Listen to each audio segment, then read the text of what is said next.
You are now listening to the Someone's Favorite Productions podcast network.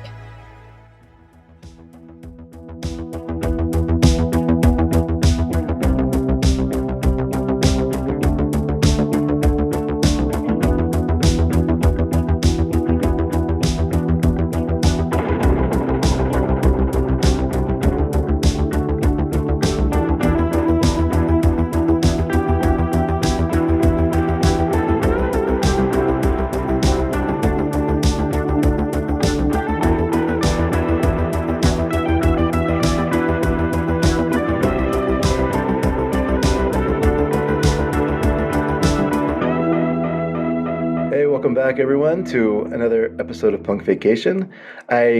Super excited. I teased this on Instagram, but I'm really excited that Justin LaLiberty was able to join today. So, Justin, thank you so much. Yeah, absolutely. Excited to be here. Wonderful.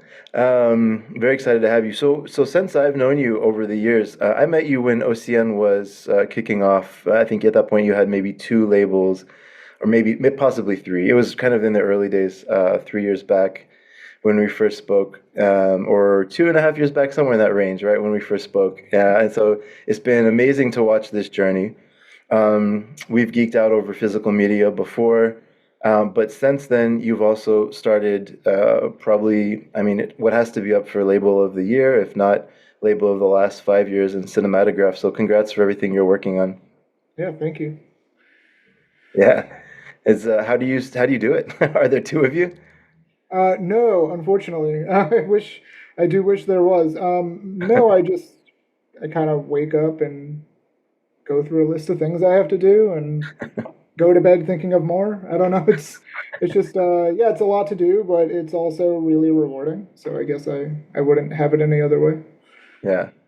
Well, it's rewarding on our end as well. You're up to, we'll get to these in just a moment. You're up to release 8 on Cinematograph. And then I guess technically 9, which is going to be coming in shortly. So congrats on that. Every single one I've seen so far, I believe, is of a different genre, or at least like somewhat of a different type of film. But they've all been maybe kind of what I put in this category of underseen movies that like should be seen. So I'm really happy that you're doing the work there to go find these. Do you have a list that's, a couple years long, or like I know you're big on Letterboxd on lists, but where are you pulling from to get these?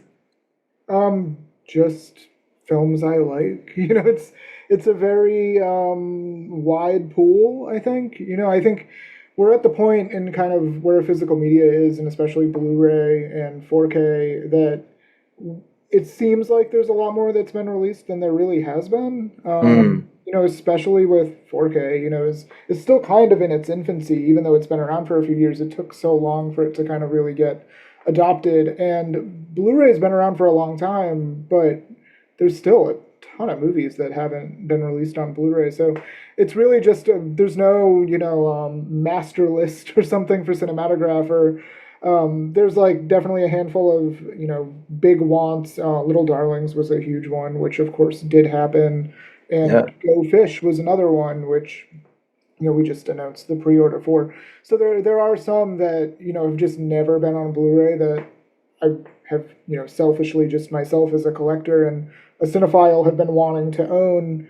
And then there's a bunch where I think, the treatment they've gotten on home video thus far just hasn't been up to par, either, video quality-wise or extras, or maybe the cuts have been wrong, and we're going to go back and correct that and make them uncut. There's a number of different, reasons that a film would be considered for Cinematograph. But yeah, I mean, if I went through everything I want to release for Cinematograph, it's hundreds of movies. So there's no, there's no way it's going to like dry up or something. Like there's no, good. There's no signs of slowing down. Well, Vinegar Syndrome itself is up to 477. So we'll see where Cinematograph ends up in a few years. But I hope you get to keep growing. Yeah, I think so. That's wonderful. Well, so speaking of that, there's not too much to sort of like announce here, but other than to say, for anybody listening, look on Instagram. We're going to do a giveaway of Little Darlings. And so I'm excited to give that to somebody who is just, hasn't seen the movie yet or wants to own it for any reason. Because that movie is, I'm glad you called that out specifically. That's one that I don't, I just don't, I don't know if I've ever seen a kind of summer camp, combative relationship movie through the eyes of young teenage girls before, done tastefully and respectfully. And just, I don't know, the whole thing was just so well made. I loved it. Yeah, I mean, I'm a huge fan of it, and I think it's a movie that's been extremely hard to see for decades for various reasons, and hopefully now was the time to bring it out, and that people are, kind of appreciative of it and are discovering it. So yeah, I think it was a good first release. I think it was the right movie to launch with. That's great. And last thing before we dive in. So, for anybody listening, as I've said for 4 episodes now, I guess, I'm always trying to make this not about me, but about the community of people that love Vinegar Syndrome. And to that end, we'll be announcing a kind of a new, exciting segment at the end with Celeste de la Cabra. So, she will join shortly and announce that herself. But I'm very excited that there's going to be some focus on the titles beyond just the main line and sub labels. She's going to go in a new direction there. I'll let her announce it, but I'm very excited about that.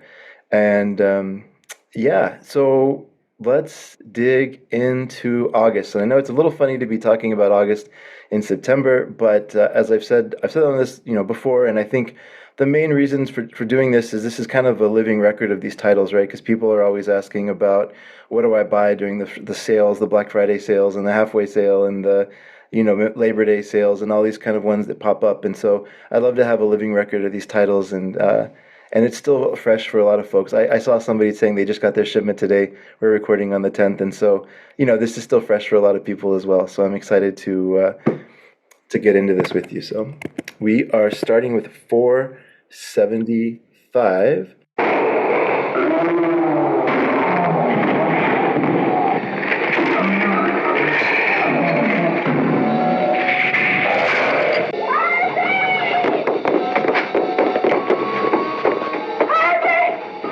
What are you yelling about?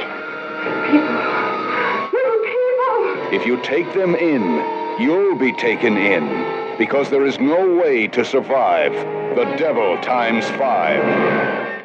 Which is going to be Devil Times 5. It has a few different titles. Horrible House on the Hill is a good title. People Toys, which I want to get into in a second, is a great title. But this movie, so do you remember, was this one that you found, or do you remember where this came from? I think it just came from, a license deal, but it's a film that a bunch of us really like. So people talk a lot about how this is a movie with kids killing, and that's certainly there. But I don't think enough people are talking about the dialogue in this film. I haven't felt this much joy watching humans try to talk to each other, but not speaking like humans. Since, I don't know, maybe Bad Pussy? I mean, the level of, it's just hilarious the way that people are talking to each other. I love it. It's such an interesting movie.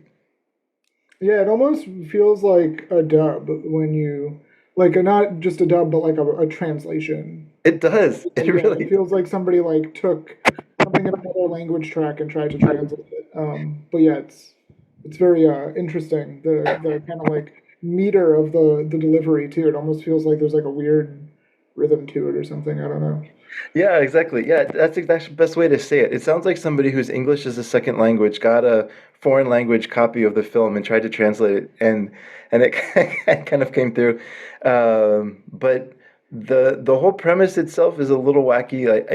There's this house that's hosting a lot of people, and there's a lot of sort of very rough discussion on mental health early on, and then separately there's these kids that have survived a crash and are kind of surviving in the wilderness, and they stumble across this house, and then they start killing the members of the house. It becomes kind of almost like a slasher movie in a way, with these kids doing the killing. And I don't want to spoil too much because I think that it's a fun way that it kind of goes. And there's a fun way that it, reveals itself throughout the movie. But it's sort of a mashup of a few different genres. I don't know. It's such an interesting movie. In a way, although I'll get to this in a second, I think Bloodbath is probably my favorite in terms of just pure joy. Like it's just such a fun movie. This one might possibly be my favorite of this month's releases because it's just something that I've never seen before, both in like the structure of it, the way it sort of combines two genres, and the dialogue like we've been talking about. Yeah, I mean, I really love it. I'm a sucker for anything kind of set in the winter, especially like horror. Just Yeah. growing up in New England. So I really love the setting of it, and I do think the kids are, I don't know if I want to say they're creepy, but they're like unsettling. I don't think the movie's scary. I think it's pretty goofy, but Yeah. the kids are unnerving. They're not as much as something like Who Can Kill a Child, which I think is like a much darker movie, but yeah, Uh-huh. I think the kids in this one are really fun. It kind of reminds me a lot of you ever see Alone in the Dark? Oh, wow. Yeah. Yeah. It's kind Okay. of like even just premise wise, it's kind of like an Alone in the Dark but with kids. Yeah, that's wow. I didn't think about that. That's actually a great comparison. Yeah, that's right. Um, and as always, oh, I guess it's worth mentioning it's a 4K remaster of the film, right? Yep, yep. So there was some restoration work done to get it up to 4K quality. Yeah, I mean, I think it looks beautiful. I think it's It does. definitely the best the film has looked on home video. Yeah. In addition to that, because it's 4K, they all include the Blu-ray disc, and the Blu-ray has a few more of the special features. But I don't know if I don't know how much you can talk about this, and I certainly don't mean to put you on the spot. But I'm always fascinated by how you go back and find somebody like Bruce Wang. Like, what an interesting person to find, the son of the producer of the movie, right? Like, how do you have? Like for the producer of this disc, like, is it up to them to go find them? Do y'all have a team that sort of helps with special features? Yeah, we have numerous people on staff that this is their job. We Okay, have full-time disc producers on our staff. So I don't remember which one of our staff, which one of my colleagues produced this disc in particular, but whoever that was, it would be up to them to kind of reach out to different people. And, that's something I do on my end with like the cinematograph discs and certain partner label discs. And I was doing often for the Hong Kong discs. I was okay, producing those for a while. So yeah, there's different people on our staff that some of them have, are more interested in horror and have like more connections for that, and uh-huh. some more, invested in kind of like the bigger Hollywood movies. And so everybody has like their kind of strengths and different connections in the industry or different parts of the world. And yeah, it's great. We have just different people all kind of working for us. Awesome. Well, that's fantastic. I mean, this one in particular has some really good. I've not heard both commentaries, but I did hear the commentary from the Hysteria Continues, and I just want to shout it out as a very entertaining commentary. It's great. It's clear they love the film, and I don't know, they're great. It feels like they're good representatives for it. Yeah, I agree. And then obviously a bunch of interviews with the different people that are produced. This one, there's an ending that struck me, and I don't want to. I'm trying to think of how to do this without giving away spoilers. But Suave's movie Stage Fright. Oh yeah. How there's that final scene in the movie where they're all kind of in the stage and kind of set up, and there's something in the visually that kind of reminded me of that, and I wasn't quite expecting it, but it was really cool to. I don't know. It was like an added touch to a movie I was already enjoying. Yeah, no, I know exactly what you're talking about. Yeah. Well, so double times five, 475. Then 476 is something. So I want to talk a little bit before we talk about House Trap specifically. It's been really fun to watch the way that it seems like Vinegar Syndrome is getting more into Mexican genre films. So I'm Yeah. assuming this was an intentional effort, of course, right? Yes, I mean they're great. So it's like why not? I think you kind of like dip your toe into something, see how people react, and if they react favorably, you just keep doing more of it. It's I think that's kind of true for any part of this business. And what we do is that you test the waters with something, you see how the market reacts, and if they're into it, you get to do more of it. And when it's something that you really like and want to share with people, that's a great thing. It like makes it all worth it because you're like, oh, great, now we can do more of this thing that we really like, and people seem to like the Mexican films. There, there's some amazing genre stuff coming out of Mexico.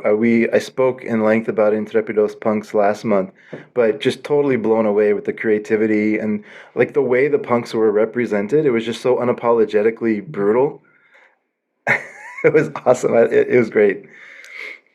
This one, oh, I forgot to mention, Devil Times Five is pretty decent on Letterboxd. It's 3,300 views. It's not the winner this week, but it's a pretty good views. Hell's Trap does not have that many views. I was surprised. It's only at 732 currently on Letterboxd. So this is one that people can discover. I'm assuming a lot of people are going to discover for the first time, unless they're really deep down the rabbit hole for the Galindo brothers.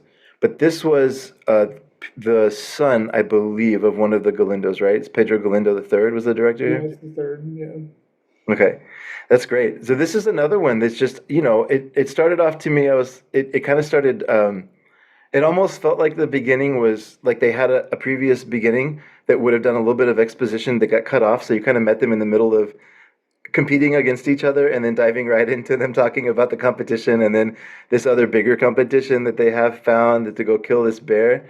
So maybe it's like a slightly clumsy beginning, but I would say it doesn't, I mean, it does not like it takes long to figure out what's going on. It takes 3 minutes to figure out what's going on.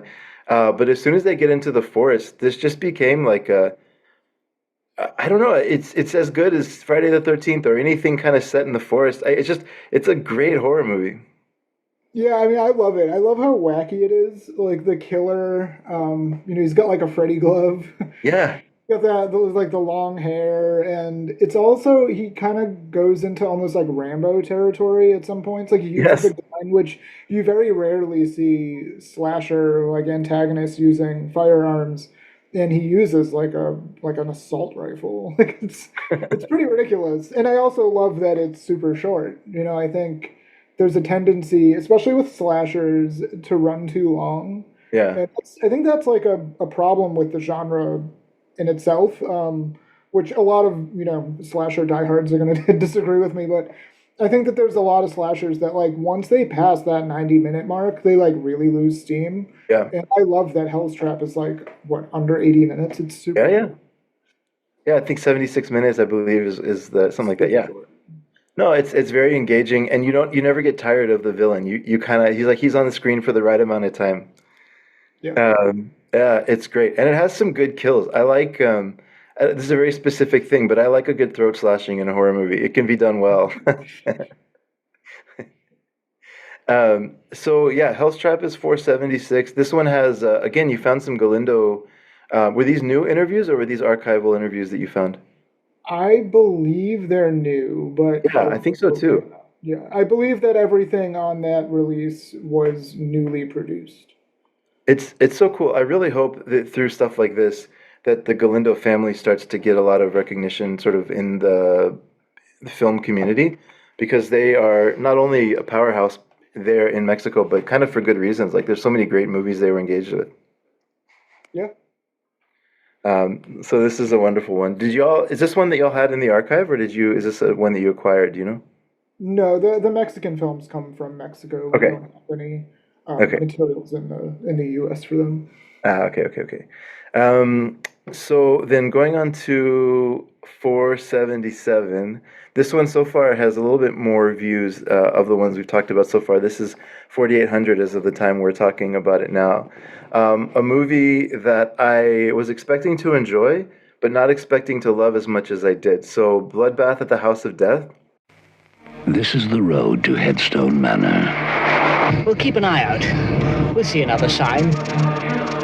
A lonely road to a place where nothing seems to happen. We're looking for a place called Headstone Manor. Now there's a new name for Headstone Manor, and a terrifying nightmare is about to begin. Tonight's the night for taking a bath. A bloodbath at the House of Death. It's a horror comedy, right? And it's very, very funny. Like I was trying to think of how to write about it, and I said somewhere between like a Mel Brooks and maybe like a Faulty Towers or something in terms of where the humor is. But this movie is very funny. Yeah, it's goofy. I really like it. I think it's the kind of thing that I have a hard time recommending to a lot of people because I think that sense of humor is really specific. You Yeah. know, it's like we've done some other horror comedies, like a movie like Wacko or something, Uh-huh. but I think this is even more specific. Like it almost feels more of like a 60s sense of humor to me, you know, and it's very British. I think that's another thing, is that there's people who have more of a tolerance for that kind of British humor than some other people in America do. So yeah, I think it's on a specific wavelength. I think there's an audience that's gonna love this movie, and then there's gonna be another audience that just like doesn't have patience for like the shtick. Well, I'd be curious to talk to someone who doesn't laugh at all in this because it's just one of these ones where the jokes are flying in, and there's a lot of I think jokes written into the dialogue, which is fun as well. You kind of have to pay attention. And this probably has my favorite special feature out of any of the discs we're talking about today. I'm trying. I don't want to get his name wrong. The interview with Barry Cryer. Yes. He's just like he just exudes so much joy about his life. It's amazing. Like he's just so funny, and you can tell he was having so much fun with this, and it's almost like this project caught him by surprise, and he just even to this day, I mean, I don't know, he looked like he was in his 60s, 70s, you know, he was getting older, but even to this day, he had the youth of like a young man that was just like so excited to be in comedy. Yeah, and he talks for a while too. Like Yeah. it's nice. It's nice when they, you know, are generous with their time, and like that's like a very kind of hearty interview. Yeah, it is. I think I was just double checking the time. Yeah, 30 minutes, 28 minutes. But it flies by because he's just so enthusiastic about it. Yep. Um, so those are the mainline titles for the month. I think this is a really strong month. I was really geeking out last month as well because I thought, I mean, I don't know. I'm not gonna say that y'all have had like a bad month, but I just feel it feels to me like because you have these sub labels, and I don't know if you have an opinion on this or it's just an observation, kind of looking from the outside. But because you have these sub labels now, you're able to go really tight on the Vinegar Syndrome kind of mainline. Hmm. And the films coming out, I don't know, just the past maybe 4 or 5 months, 6 months or something, there just hasn't been anything that's really down. It just feels like everything is just like incredibly. I love it anyways. I don't know how else to say it. Like I've really enjoyed them.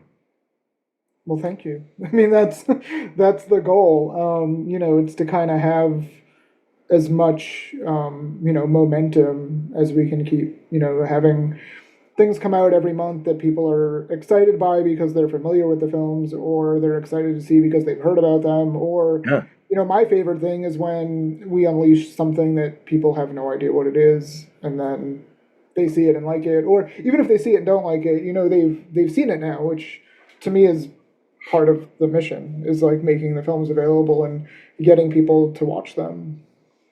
And the other thing I love, and this is not necessarily a comment on your sales, but more a comment on the state of the industry. The fact that you can sell 4, 5, 6,000 of these, even if it takes a few months, like I don't know, like that gives me hope that this is sort of a that that this is not only like an intense community in terms of passion, but also a wide enough community that there's enough people of different interests that can come in and sell out the limited editions of these, right? Plus however many standards you sell. Yeah, I mean, I think the community keeps growing. You know, Hmm. I feel like it's not the kind of thing we're seeing like stagnant in. Like people aren't, you know, dropping off, or it's not just sitting still. Like it's people are coming in, and I think there's younger people coming in too, which is really exciting. Yeah.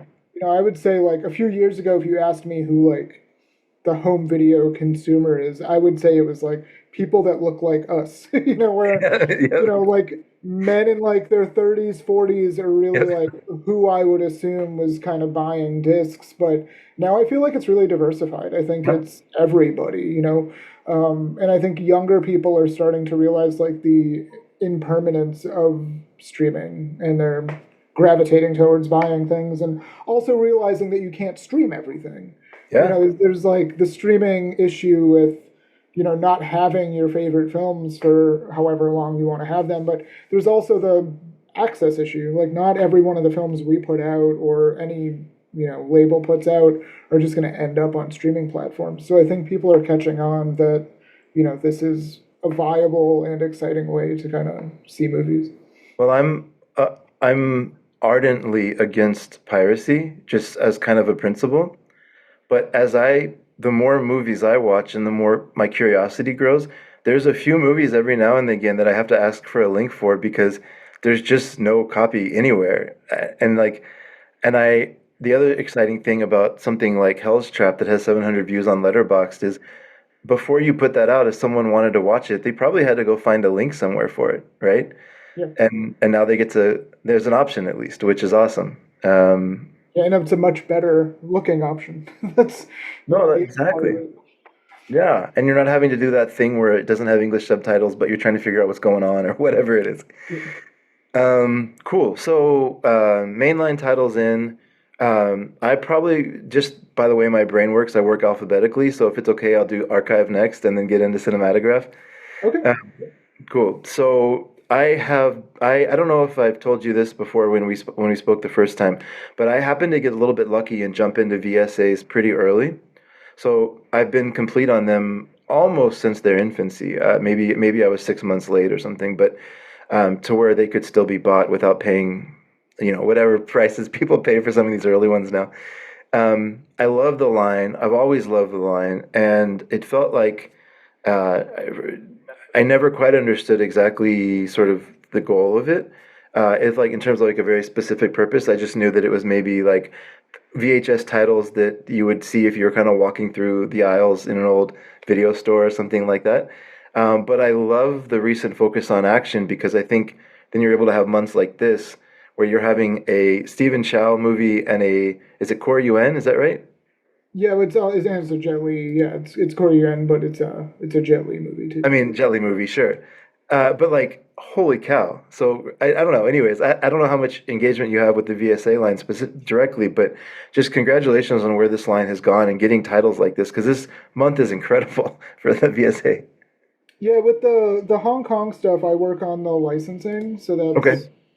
Definitely a passionate area for me, and these were two that I was really excited about. But yeah, I mean, I love action.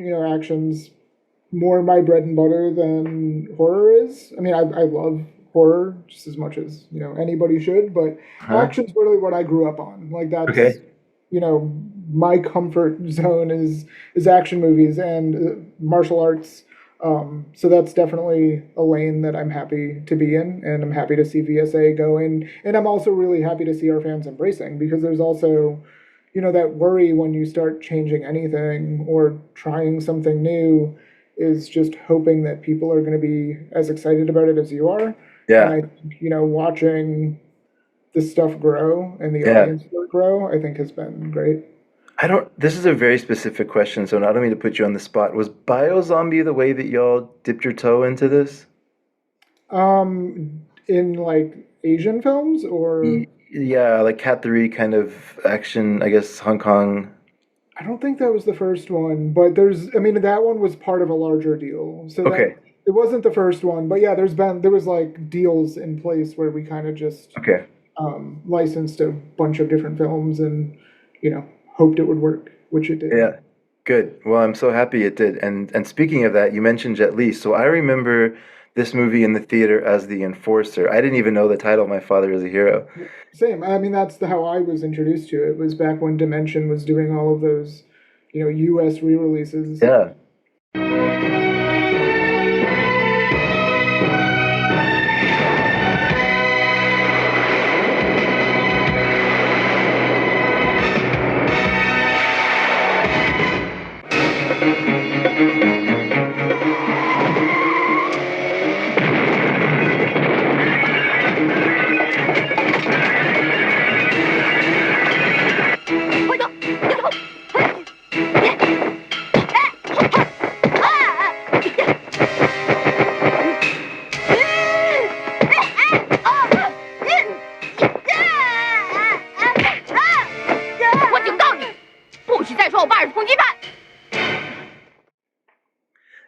and I think the actual title in the film is "My Father Is Hero," I believe, in the Yeah. title screen.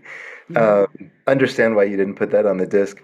But this is one that's really interesting because it's kind of dark Yeah. and like really sad. But and I think if I remember right, it wasn't even initially designed as an action movie. Is that right? Yeah, I mean it is an action movie, but it's also like not that heavy on action. It's more of Right. just kind of like a crime drama.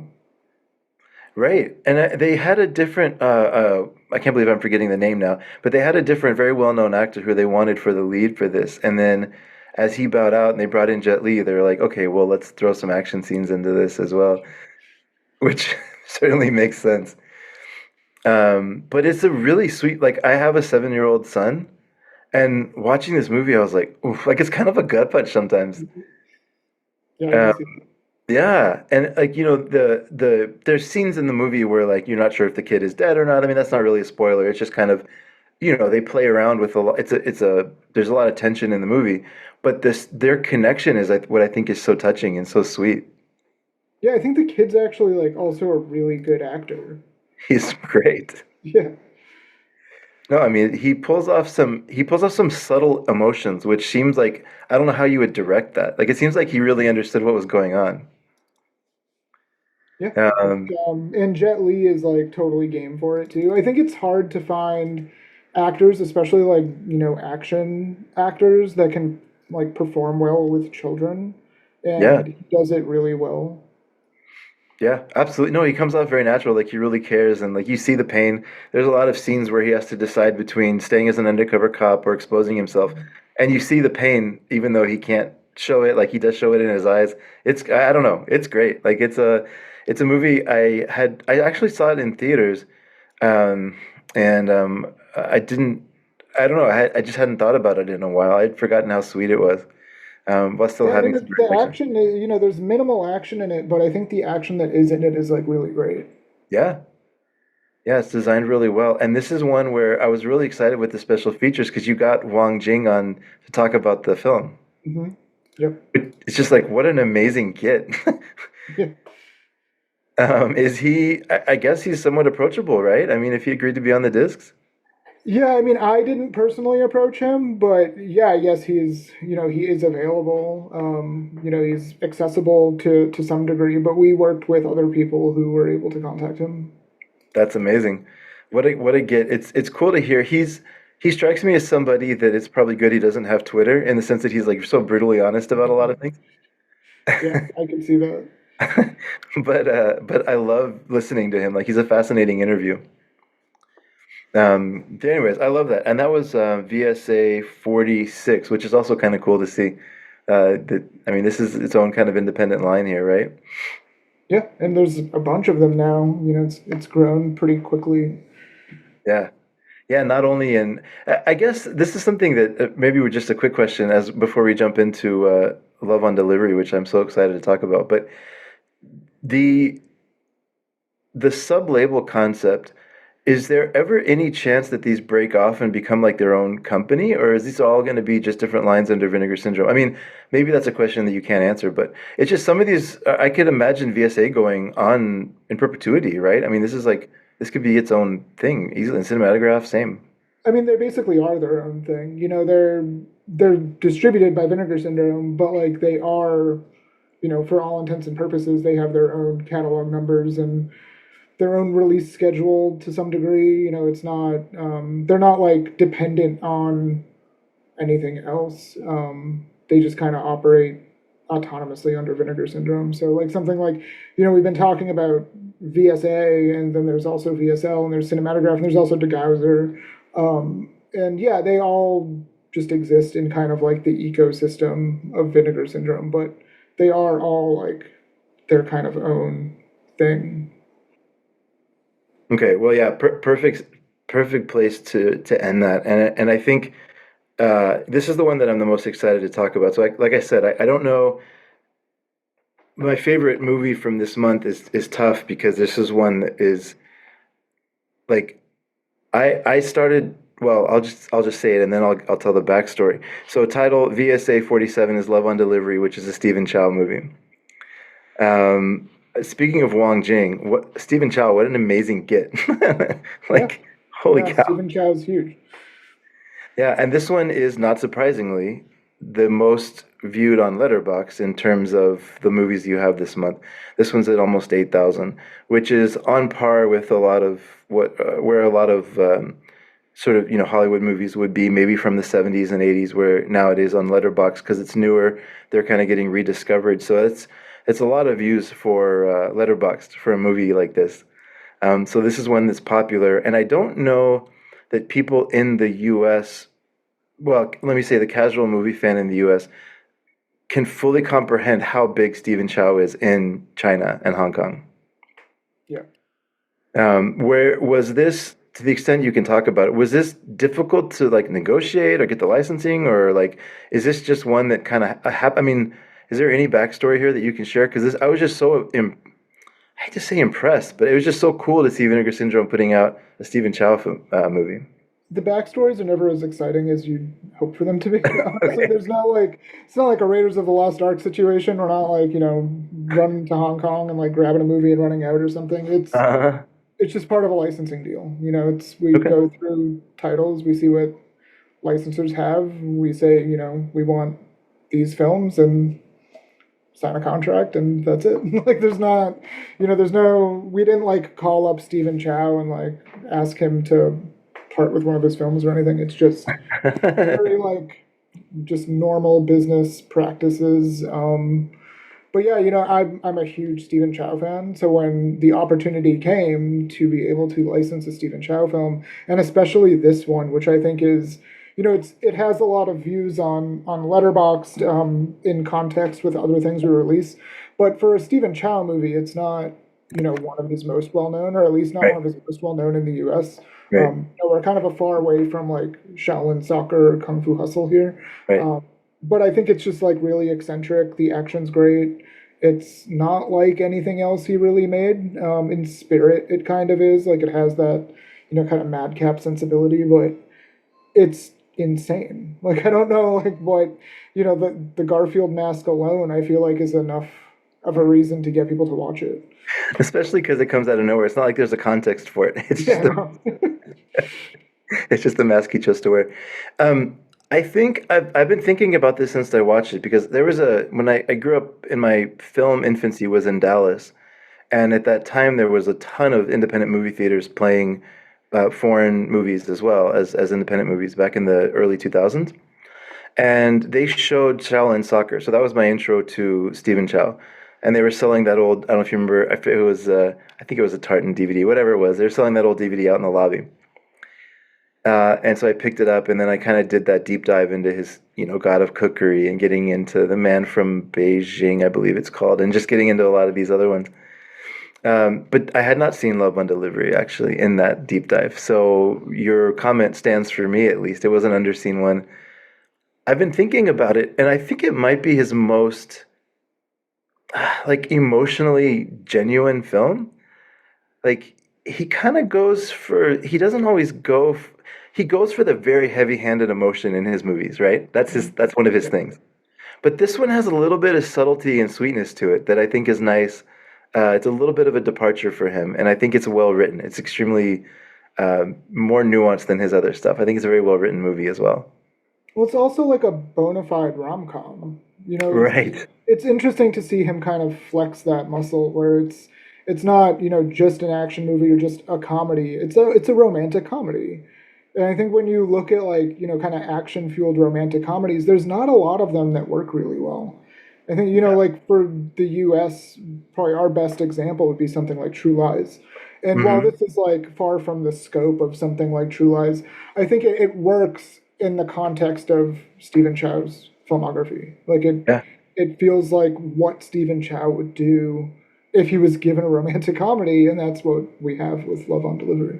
Yeah, it's great. And I do want to call out, I was debating if I was to say my favorite special feature is tied between three of them, because I think some of the interviews y'all get are just catch me off guard as being amazing. In this case, it's the video essay by Grady Hendrix. Is just a fantastic, like, tight compendium of Stephen Chow's career. Right. Yeah, it's great. It's so well made. There's the one that Erica Schultz did for Chinese torture chamber story, where she goes into the history of kind of Chinese torture in literature, is so academic, but also so interesting. I didn't think I could find another one I liked quite as much, but this one is right there. What Grady did was amazing. It was really good. Yeah, it was very important to me when we were starting to put together the different like Asian discs that we were doing to have like an academic component, because I feel like there's a responsibility for us and other similar companies doing these films to really like have an educational component, that we're like contextualizing these films for American audiences. Because when we were being introduced to these films in the 90s or even in the early 2000s with different imports, there was no context. You know, Right. it's like you'd have something like Black Mask come out in the US and the trailer would be ridiculous and set to like a B grade hip hop song, and there was no like, nobody knew Right. who made it. We didn't have any context for, you know, who, like what that international like production scene was. Like we didn't know like how these films were made, how they were marketed. And now it's, I think, important for us to kind of address like the historical and political and, you know, kind of business implications of all of these films. Well, especially if these are going to be the definitive editions, because I mean, I imagine for Love on Delivery, there could be something local to Hong Kong maybe that gets released, but I mean, this is probably going to be with the best release of this film, so it's really nice to have it. Yeah, I hope so. I guess we'll see. Yeah. Okay, so that's the VSAs for the month. Getting into your baby now, or I know you have at least one or several cats, so maybe your second baby. Yeah. The cinematograph line, as I kind of talked about, has been something I've really enjoyed tracking along with you. I already knew I would probably enjoy your curation game, just following you on Letterboxd and seeing the films you like, and I think we share some interests. But the ones this month surprised me in a really good way, I think. So, there was an Altman movie, which we'll get to in just a second, which I had seen before, and I was excited that it was getting a release like this. But Joyride, I had never even heard of before. And I think I hope I didn't write this down wrong. It only has 350 views on Letterboxd going into this. That wouldn't surprise me. Yeah, I mean, it's very underknown. That's a crime. This movie is excellent. Oh, did I say the name? Joyride, 1977 Joyride. This movie is really, it's excellent. Like this is a very well made movie. There's. Oh, sorry. Go ahead. Oh no, I was just gonna say it's the kind of thing that like cinematograph was made for.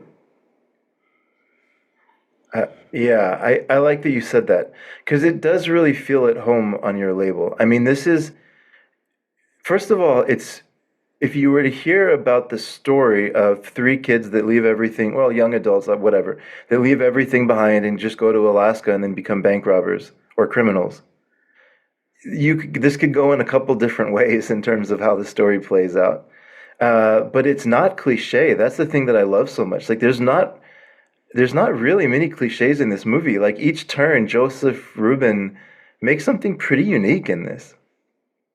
Yeah, I mean, it's a movie that doesn't really like. I think one of the reasons it's had a hard time kind of connecting over the years or finding, you know, an audience that appreciates it is because it's a really hard movie to market. You know, it's very specific to the 70s. I think this is like, when you think of a 70s American movie, this is like a 70s American movie. Like politically, ideologically, like just aesthetically, like it is very rooted in the 70s and in like the counterculture of the 70s. It's a movie that I think has a lot of similarities to something like Getting Straight, the one with Elliot Gould. Oh, sure. A great movie. It might be Going Straight. But it has that kind of sensibility to it where it's like a surface level, it's not that political, but like when you get underneath it, like there's an inherent like political angle to it, and it also just doesn't really adhere to genre conventions. Like there's no, it's like, it's kind of a comedy, it's kind of got some romantic elements, it's a thriller, like there's a bunch of different things that are kind of happening all at once, and it makes this like very singular cocktail of what I think is just like dark Americana. Like I don't really know any other way to kind of sell this movie other than like it's a piece of Americana that has kind of been lost. Like I don't think there's anybody making movies like this now or has really been in decades. Yeah, there's one very specific thing that I kind of latched onto. So I mean, it's probably worth mentioning. It's Desi Arnaz's son, Hmm. Robert. Carradine's one of the Carradine kids, Bobby Carradine in this case. Tippi Hedren's daughter, right, Melanie Griffith, and then who's the other the golden age of Hollywood star that oh shoot, but all the four main leads in this movie are all kids of well-known established actors in the film, and it has an interesting pedigree even just kind of going into it, and I'm sure they did that in a way to try and sell it. But the thing that I kind of latched onto as I was going through it is I don't know that I've seen characters written in this way where there's like a desperation behind their actions. Yeah, I mean it's very much a story that it feels like the kind of youth films of the 70s, but it's also a lot more like I don't know, despair inducing. Like it's not Really? there's never a point in this movie where you feel like everything's going to be okay, and I think that that's a rarity. And it commits to that. Like it doesn't, I don't want to spoil it for people who haven't seen it, but like this is not a happy movie. Like it's not, despite its title. I think the title is kind of ironic. Like it's not like there's nothing like joyride about the joyride that they go on. Like it's not, they go on like a cross country trip or cross. I guess it's like a practically international trip because they have to Right. cross into Alaska. But it's Right. once they get there, like nothing is what they had hoped for, and it's not one of these stories where people like uproot themselves so they can go to a better place. They uproot themselves and they go to a worse place, basically. Yeah, and when there's subtle things that they do that I just don't remember seeing in a lot of movies at all. But like when they drive a car, like there's one scene where they're trying to play a prank on one of the people that's been kind of giving them trouble, so they steal his car and they wreck it. But they hold it on the scene where they're wrecking the car, and there's like a panic almost in like the velocity, and like there's just no sense of taking care of themselves. When they're driving into a rock, they're driving into it full speed, and like there's just no sense of self-protection anywhere in the film, and it's kind of jarring a little bit because at the same time they have this really sweet relationship between the three main leads, and then briefly there's a fourth lead that enters, but there's they have a nice relationship and there's some humor there, and especially the beginning of the movie starts very funny, and there's things like a pissing contest which are very funny, Mhm.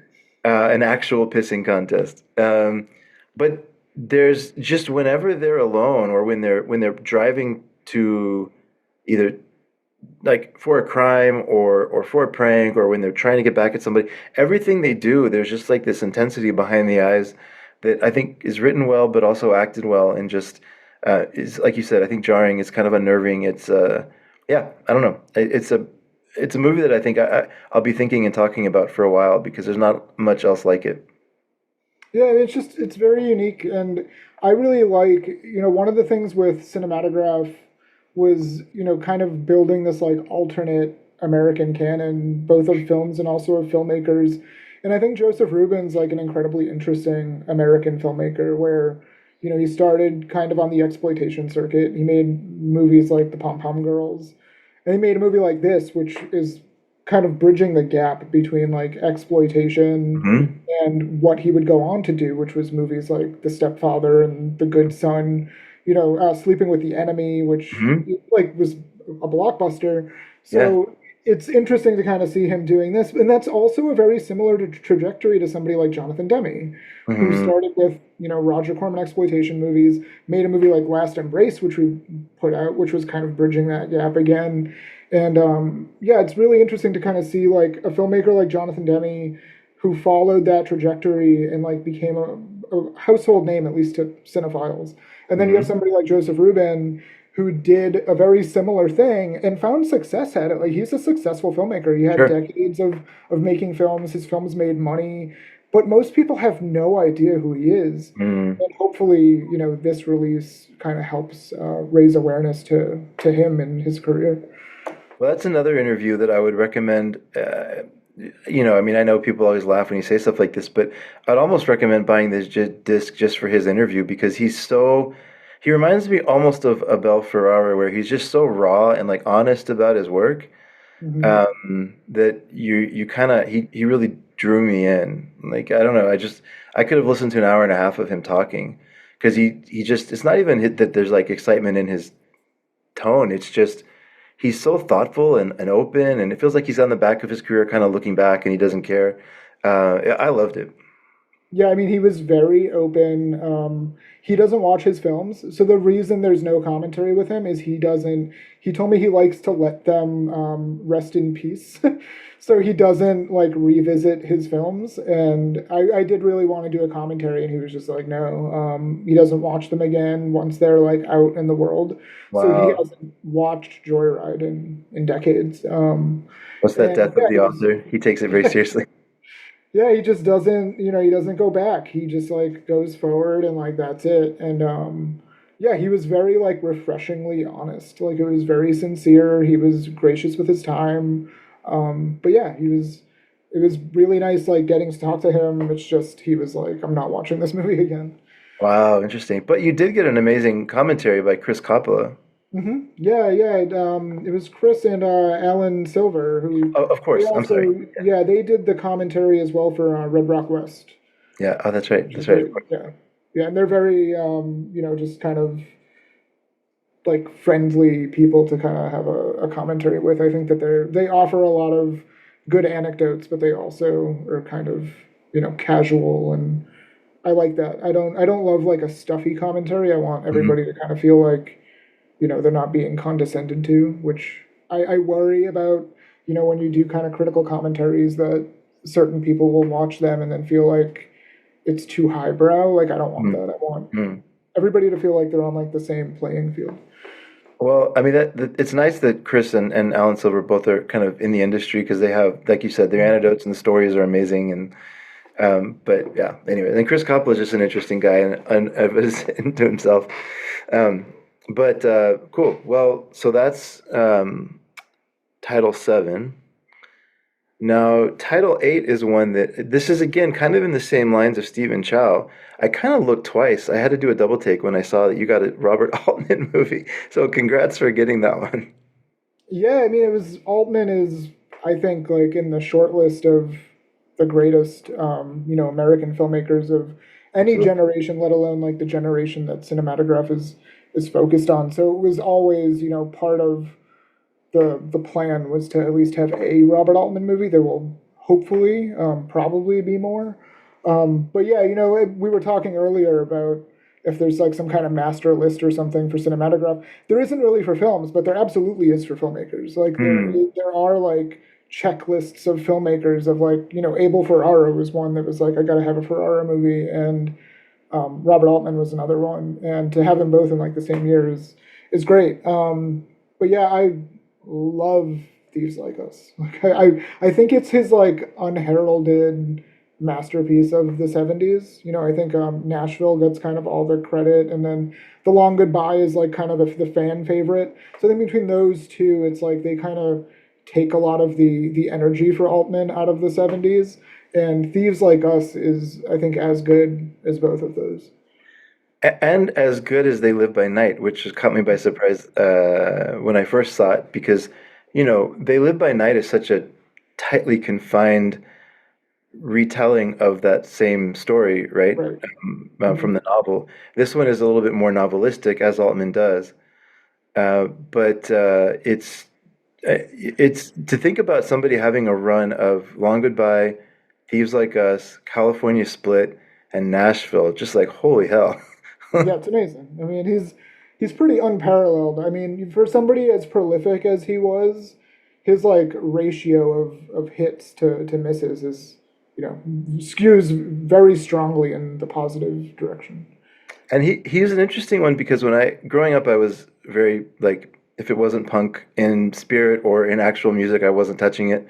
But he's a filmmaker I identified with early on because he's sort of like in the system, but also operating just completely on his own plane. Like he just makes his movies, and like some of them are commercially successful, like Gosford Park, I guess, which gives him a runway for a few more years.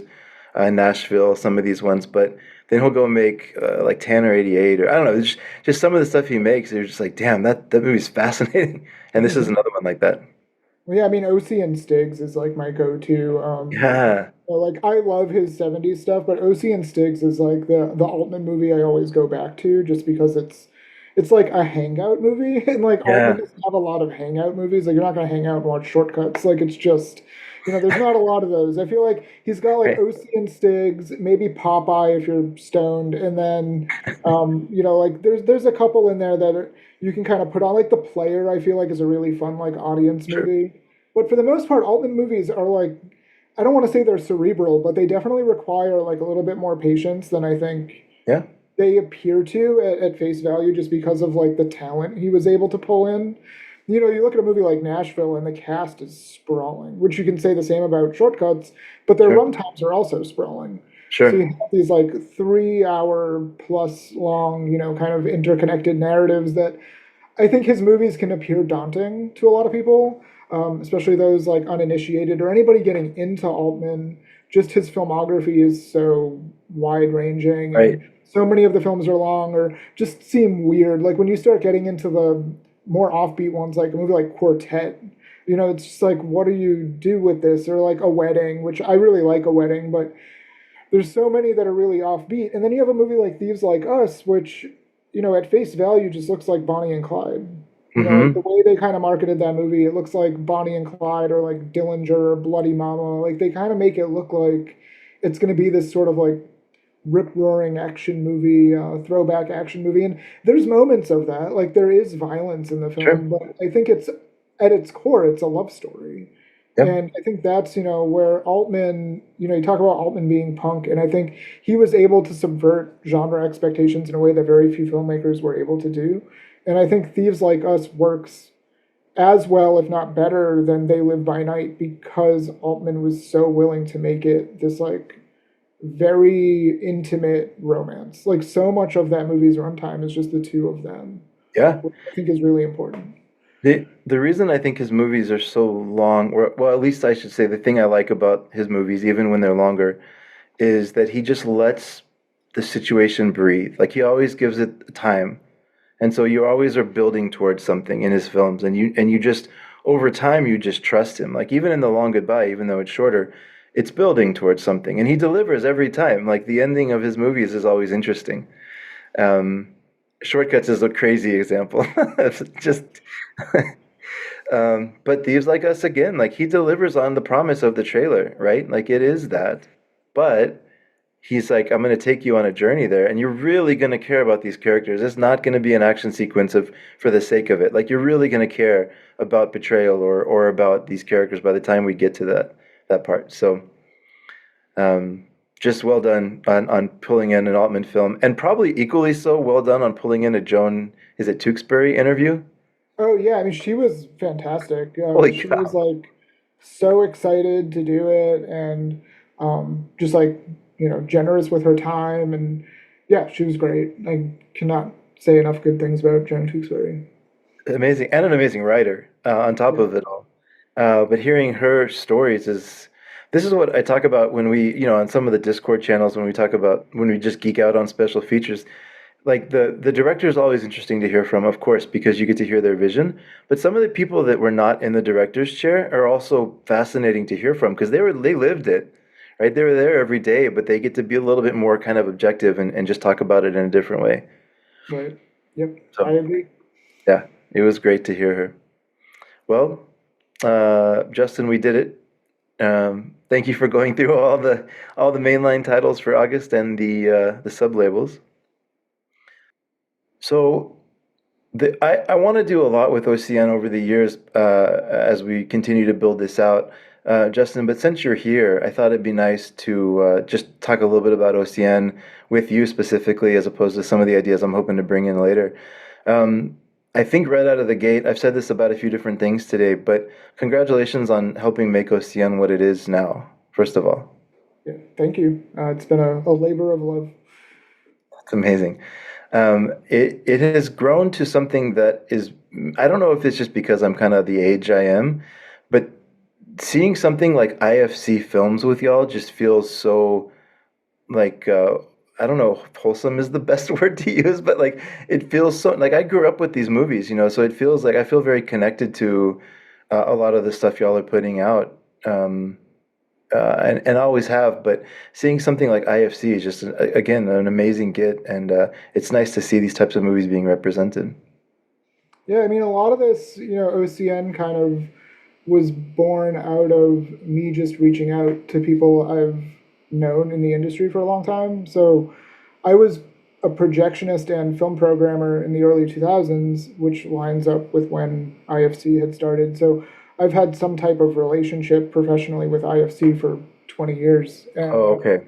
it just made perfect sense to me for us to like align and do stuff together. And same with some of the other labels, just like different personnel at different labels were people I either used to program with or get prints from or knew through press circles. So yeah, it's all kind of an extension of like this ecosystem that we're all a different part of at different parts of our lives.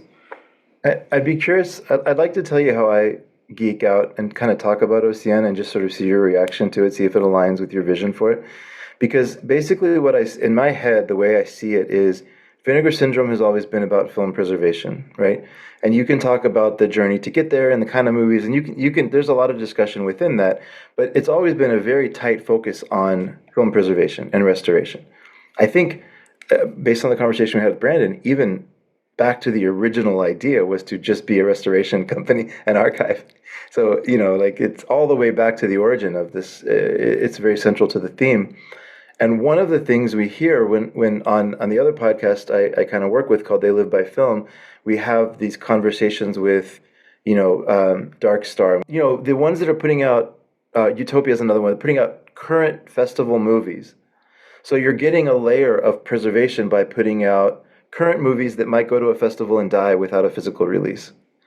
And then with labels like Kani or labels like Log or some of these other labels, you're getting representation from different countries and different eras, right? And then and then you're getting SOV representation, right? Through like Saturn's Core and VH Hitfest. And like as you go through the partner labels, just one by one, you're seeing different parts and pieces of the world and history kind of combine on like a single timeline almost, where you can go there. And the common theme in my head that links everything that Vinegar Syndrome does is these are films that may not get representation if y'all aren't in the game pushing for them.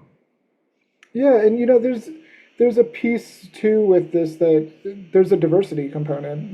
Just in terms of the types of films we're putting out, the types of the films we're putting out that are made by different people, economically, racially, however, like it allows us to kind of cast a wider net and to represent different films and also just make sure that these films have a presence on home video. But yeah, I mean, there's definitely like a curatorial aspect to it too, both in terms of the films that are put out, but also the labels that we work with. There's definitely a curation to that. And I think when you go in and look at any specific month's output from OCN, we should be like checking a lot of boxes. Like it's not, this month is all horror. Like it's like every month there should be like something to offer different audiences. And one of the interesting things that I see online is like people who be like, well, I don't want all of them. And it's like, you shouldn't, it's not, I would love it if like there were a lot of people who loved everything and wanted everything. But the goal isn't to appeal to like one specific type of consumer. It's to allow other people to come in and be like, there's like a space for me here because this film speaks to me, this label speaks to me. And even if you come onto the Vinegar Syndrome site every month and only buy the release from, one particular label, like that means we're doing our job because that label now has this audience that it wouldn't have otherwise. Yeah. I mean, and a great example of the diversity, you look at a month that had, again, thinking of kind of August, right? Because I don't have the September releases in hand yet. But going back to August, you have Lee Chang-dong, Visconti, Rene Martinez Jr., and Asia Argento, all with movies coming out. And then festival movies like Separ, Lord of Miracles, T Blockers. So it's just like it's crazy. Like this is that breadth we're talking about, right? It's so many different people represented. And so many different reasons to show up on the website. Yeah, I mean that's the goal. So hopefully, I mean we can see that people are into it. So I hope that they continue to be. I don't know if you could answer this question fairly, but the reason I'm asking you is because in the Lee Chang-dong box set, I was surprised at how much I liked Greenfish. That was one that I had not seen yet. So I was curious, do you have a favorite of the box set, or is that not a fair question? I mean, they're all great. Like I don't, it's not like there's like one movie that's necessarily better than all of them. The one that I have the most affection for, just because of when I found it in my life, is Poetry. Yeah. That's the first Lee Chang-dong movie I ever saw. Okay. So I have, like a connection to it that I don't to the other ones. But they're all great. Like he's never made a bad movie. Films outside of this set considered. Like it's just every single thing he's done is great. Yeah, so my intro to him was Peppermint Candy. And so same thing, like I always thought that was going to be my favorite one just because I think there's just something very arresting in the way he films movies and the way he builds characters and just the way he shoots movies and everything. But and like the emotions he pulls out of his characters, right? He's a very talented director. But I was happy to see this set come out and happy to discover stuff like Greenfish that I'm in a place right now because of the different podcasts I'm in and kind of the different ways we have film clubs and all these different things where it's been a while since I've had to like choose a movie, if that makes sense.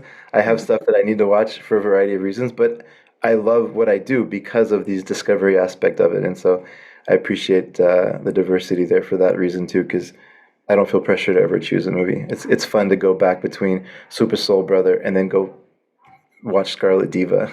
Like those are two, like that's a crazy double feature.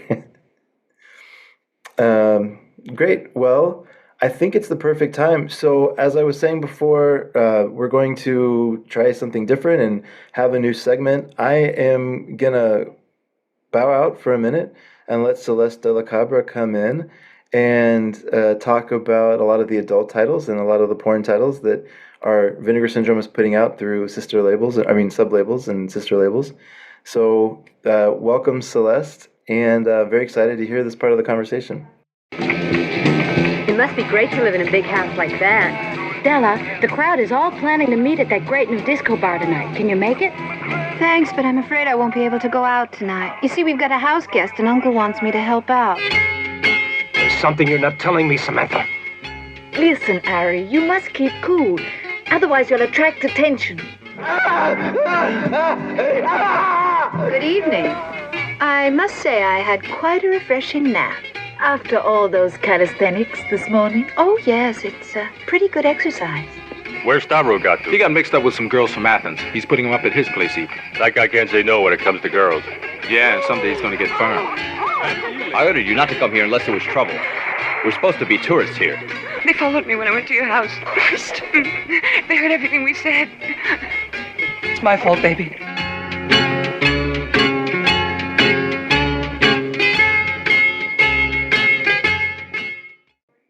Hello, thank you. I appreciate the invitation, and I'm excited to be doing this. Yes, come one, come all, purveyors of smut and fellow perverts, as we discuss the adult titles from Vinegar Syndrome, OCN, Mélusine, Quality X, all the labels.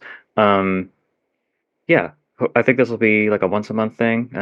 After I've had the time to, let's say, digest them and talk about them. But while Justin's here, I thought it would be fun to go ahead and just talk about the more recent announcements for them and kind of hype it up for the first official segment, I suppose. First of all, Justin, can I go ahead and ask you, because I feel like there's a lot of confusion in terms of the delineation between Vinegar Syndrome proper and OCN and Distribpix, because Distribpix is a sub-label on Vinegar Syndrome and it's a sub-label on Mélusine, and then there's all the partner labels for Mélusine, which I think, but I'm not sure, are like in the OCN umbrella. So would you help us parse through all of this Uh, please and so thank you. Distribpix works with us internally. Steven from Distribpix is on site in the Vinegar Syndrome building. He's a very active kind of member of our community. He's somebody we've all known for a very long time. He's just an all-around great person and force of nature in this very specific niche of film distribution. Distribpix, Quality X, Picorama, it's all kind of run under the same umbrella, Command Cinema as well. When you get into partner labels on Mélusine, you're really just talking about, Pulse is like the main one. That's a partner label. It's a totally separate company based in France. And then there's the ones that are like just kind of one-offs every once in a while. Somebody like Agfa with Sex Demon. Saturn's Core has a couple things on there. They're not hardcore. Well, they might, I guess, depending on who you are, you might consider Moments to be hardcore, but they're certainly not made to be erotic. I don't know. Maybe there's some people who might think the, like some of the films, the SOV films are, sex films. But look, we got some real freaks in the community. I don't want to, you never know. there. So I guess it just depends on who you are. But I hazard to think that Red Spirit Lake is somebody's idea of that kind of a good time. But yeah, it's that's really it. It's the vast majority of the labels are all run internally, and then there's some people that like Pulse is the real kind of offshoot that's in another country. We're not involved. So I wasn't aware that Command and Quality X were sort of like VS like sub labels or internal labels. They just kind of popped up when the big schism, I suppose, happened. So Quality X is also with Steven. It's just another brand. Gotcha. That was kind of brought back. Gotcha. So yeah, Quality X is a former brand. Okay, cool. Well, I've been very excited to see more titles popping up on this front now that they have their own dedicated hub. But I do feel like people often forget to check that site when they're doing their Vinegar Syndrome shopping and everything. And I also feel like people in general just kind of write this stuff off as like not really like real cinema or like, okay, like it's fine, it's interesting for what it is, but it's not interesting per se. And I'm hoping we can change some minds with this segment because I think it's all worthwhile, but I think there are legitimately great films to be found in this space. And also, I do want to say real quick that the Mélusine titles, I have watched both of them, and they're fucking amazing. Like the films are really good, the transfers are stunning, and the packaging is unreal. So nothing but nice things to say on that front. Yeah, I think Blonde Ambition is like the perfect gateway. It's so good. It's so good. I think that is probably the one that I would tell people. Like, I used to say Sex World, but it might be Blonde Ambition now. Is like, it's just fun. Like, I think most people could enjoy that if they're not too prudish about it. And it's also like it talks about making movies. I mean, I think if you like Singing in the Rain, it's like Singing in the Rain. Yeah, for sure. Let's talk about The Mark and Erotic Passion because I was pretty excited about that one. I have not gotten it in yet, and I won't be formally reviewing it, but I did want to do like a little bit of catch up and just like talk about it just because it looks really fascinating. So yeah, I mean, The Mark is incredible. We're talking about like trying to get people to watch these films that might not watch them regularly, and The Mark is just a straight up like 70s crime movie that happens to have porn in it. It's I don't think it's a lot of times, when you get these kind of like hardcore genre films, the hardcore comes first and the genre comes second. But I think with The Mark, it's the other way around, where it really is like a bona fide crime movie. And it's like a really nasty crime movie too. It's like, very potent in its transgressions. And I think it's the kind of thing that people who are well versed in like 70s genre cinema that like it when their movies get violent and mean are going to really love The Mark. And I hope it's the kind of thing that people don't skip or, shrug off because it's a hardcore film. Like, I think that that is a fairly small part of its runtime, all things considered. And, when that stuff does happen, like, it's front and center. It's not like they're leaving anything to the imagination, but I think it's part of, the movie's kind of bizarre identity is that it happens to be this like Greek thriller that it's kind of like watching, like, if you've ever seen Island of Death, which I don't is think so. it's another Greek, like, it's kind of like a Greek exploitation movie, and it feels like something like that, or almost with flourishes of like Knife in the Water, and then all of a sudden Okay. it's just, Okay. people are having Yeah, sex. yeah, yeah. Yeah, it's a great movie. Awesome. And this is a double feature with Erotic Passion, correct? Am I Yep, understanding and that correctly? and Okay. that's the same director. Erotic Passion is, we're presenting it in its hardcore cut. It was, hmm I believe, traditionally distributed as a softcore feature. It's not as Mm-hmm. good of a movie as The Mark. Mm-hmm. You know, I don't think that's an unfair thing to say. The Mark is definitely, like, the flagship title there that people should absolutely seek out. I think if you like The Mark, Erotic Passion's absolutely worth watching, but hmm it's less of a like, bona fide genre Yeah, movie. yeah, It's a yeah. lot more just like a soft core kind of thing. With this Yeah. one, is, the version on our disc does have hardcore moments, but it's definitely sex forward, and like everything else Gotcha. Yeah, yeah, yeah. secondary. hmm Somebody in my Discord had purchased this release, and like people were asking about it in there, and I was like, I had heard that it was more like a genre movie as opposed to a hardcore movie. And she was saying, okay, there's definitely hardcore in it, but like it is really good. Like the whole thing rules. And so I really like hearing that it also has these like nastier elements in its genre elements, I suppose. I forget the exact wording that you said, but something like it relishes in its transgressions or something like that. Like that's a good blurb to sell me on just about any movie. So I'm excited about that. Um, okay. What about Woman in Love? Would you like to discuss that one?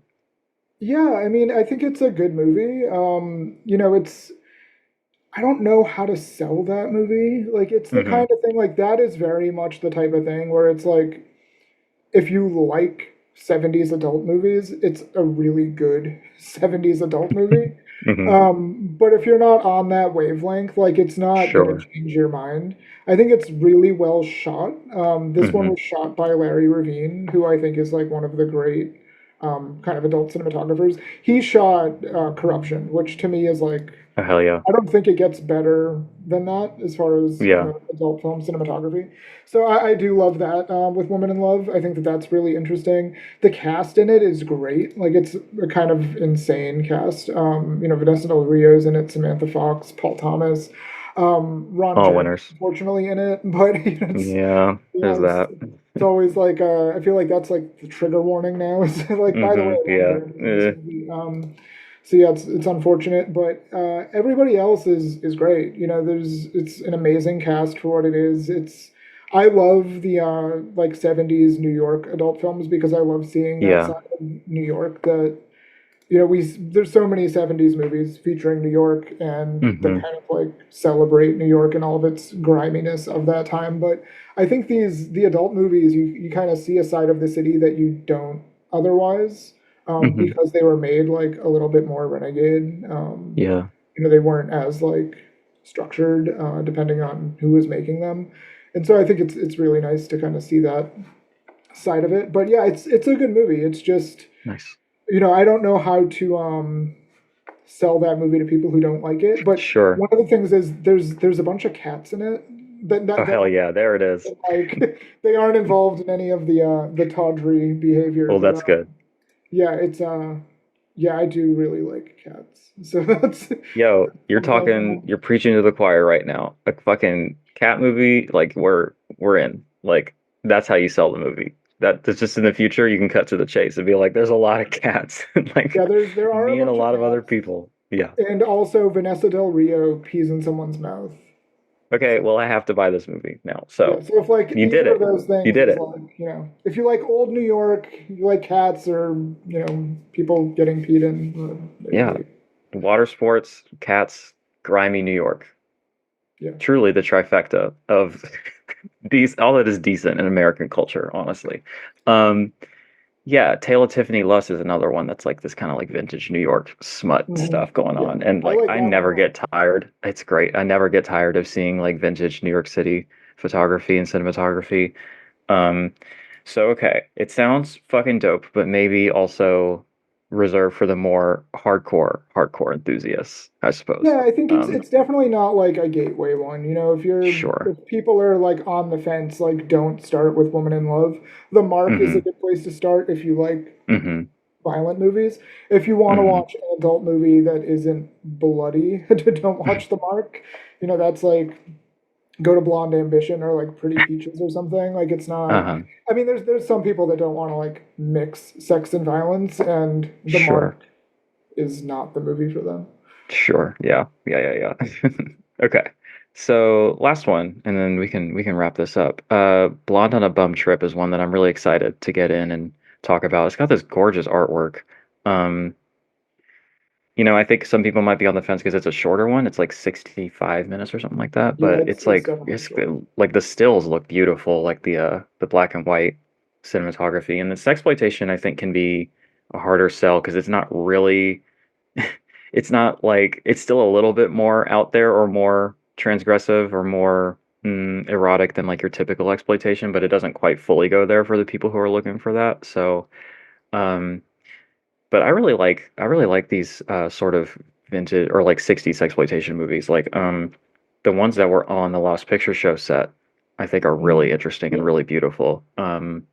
So yeah, I think that's my little introductory thoughts on this one. But you've actually seen it and had some hand in it, I think, right? So I would love to hear your thoughts. Yeah, I really like it. It's you know, it is sexploitation, but to me it almost like kind of veers away from that to an extent. Like I feel like calling Hmm. it sexploitation might make people think it's like sexier than it is. It's more to me like fits more in with like the counterculture movies of the late 60s. Like I think it has Mm. a lot more in common with something like Psych Out or Wild in the Streets, things like that, or even maybe some of the things like Robert Downey Sr. was doing around then, like Chafed Elbows or something like that. A lot of it is like garage rock, people dancing, people vibing. Like it's not a lot of sex, to be honest. There's more like nudity than sex, which you know Sure. with exploitation you can kind of run into that a lot with like the nudist movies and things of that sort. Hmm. But yeah, it's a really interesting just kind of time capsule from the late 60s. So people that are interested in like late 60s Americana that aren't necessarily interested in like adult films, I think will find a lot to enjoy. And it is gorgeously shot. Like the black and white is beautiful. So I think people who liked in the Lost film set Barbara, which That would be I me. really love. I Yeah, love that. It was maybe my favorite in the whole set. It's so good. it's my favorite in the whole set too. And I think Hmm. Blonde on a Bum Trip is a very like similar wavelength to Barbara. Well, there you go. All right. Well, now I'm really excited about it. Is it because Barbara fucking like goes there? Is it quite as insane as that, or is it No, more? no, it's No. not. Yeah. It's Okay. not as. It's more similar to Barbara, like in its kind of politics and spirit than it is in like I its got you. Okay. sex. Yeah. Yeah, Barbara was a very political film, very much like making a strong stance on like sexuality and free speech and expression and all these other things. Yeah, but we're not talking about Barbara today, unfortunately. Okay, so I think that's got us caught up. Um, yeah, I appreciate you taking the time to run through these titles with me, and I'll be excited to actually start like because I have a good amount of the back catalog of this stuff, but to actually get these in as they're releasing, I don't know. I think it's an important project, and I think it'll be a lot of fun for all. So yeah, looking Yeah, forward to it. great. Well, this was fun. All right, awesome. Thank you. Talk to you later. Bye. See ya. Bye. Yo, what a fun interview to listen to. Got me excited about some of those titles. Um, I'm just kind of geeking out right now. This is starting to take shape. Thank you so much, Celeste, for doing it. And this segment I can already tell is going to be great. Celeste humor and knowledge comes through. Justin, huge thank you for being a guest here. Um, Obviously, you're the backbone for so much of what on the physical media side of what Vinegar Syndrome does, and it's a real pleasure to have you here and to get to hear your perspective on these. Y'all, if anybody wants to recommend anything that is not that you haven't heard that you want to hear more of, please let me know. Um, anything you'd like to do, hear differently, just let me know.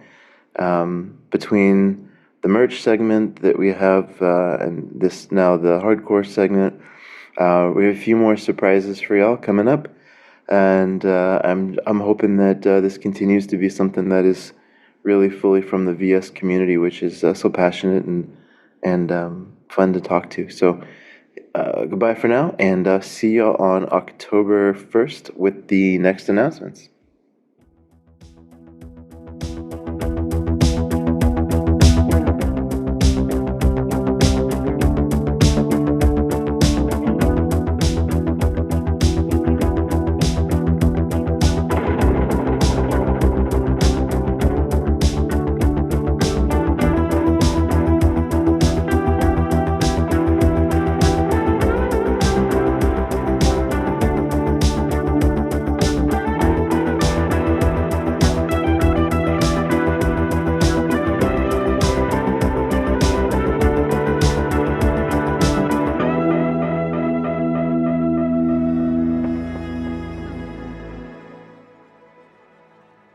Thank you for listening.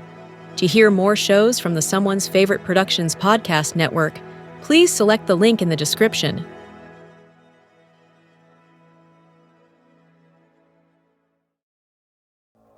If you're looking for more horror outside of the mainstream, look no further than Unsung Horrors, a podcast about underseen horror movies. I'm Lance. And I'm Erica. Every other week, we'll cover a horror movie with fewer than 1,000 views on Letterboxd. We'll even give you double feature recommendations to pair with the movies we discuss. From gothic to shot on video, from slashers to comedies, from giallo to J-horror. We'll cover all the subgenres. So join us as we unearth these hidden gems of horror. Follow us on Instagram, Twitter, and Facebook, all at Unsung Horrors, available wherever you listen to podcasts. And part of the Someone's Favorite Productions podcast network. Hello, my name is Kevin Tudor, and I'm one of the 3 hosts of Almost Major, a film podcast dissecting many major indie studios and the films they release. Every week, myself, Charlie Nash, and Bryden Doyle discuss overlooked, forgotten, or bona fide classic indie films via studio-specific miniseries. We've previously covered numerous films from Artisan Entertainment, Lionsgate Films, and New Line Cinema. Titles including The Blair Witch Project, American Psycho, Dogville, But I'm a Cheerleader, Saw, Requiem for a Dream, and Ringmaster, the Jerry Springer film. Anyways, we have a fun time every week, and we hope you will join us. Subscribe to Almost Major wherever you get your podcasts. Now proudly a part of the Someone's Favorite Productions podcast network.